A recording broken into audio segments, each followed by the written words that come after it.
Also new at 6:30, the wildfire crisis in the West. That is what top forestry officials in the nation are addressing in Arizona today. More funding is coming to fight wildfires by treating forests. Our Nicole Grigg reports from the Tonto National Forest.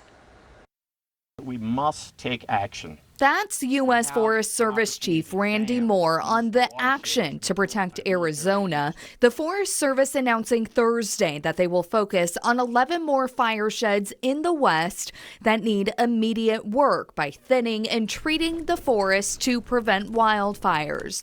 The newest area to focus on is the San Carlos Apache Tribal Forest Protection, with $32 million on its way. The challenge is that how do we bring health and resilience to these landscapes so they can withstand the fires that we know are going to take place in these types of ecosystems. Arizona now has 4 landscapes that are considered top priorities to be treated in the West. That means a wildfire could put homes, communities, and infrastructure at risk. The Forest Service put a focus last year on parts of northern Arizona and Prescott, along with other areas across the western U.S. The work that we're talking about is going to protect 200 communities.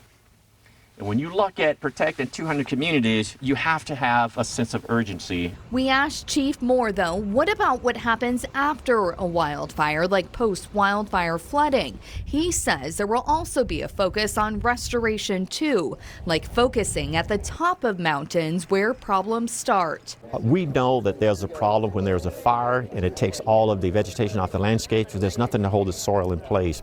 And that water saturates the soil and it just moves downstream. We have never been able to truly take a look at how we would start to repair some of these areas before the rains come. The work in these areas will be over the next 5 to 8 years. Reporting in Tonto National Forest, Nicole Grigg, ABC 15 Arizona.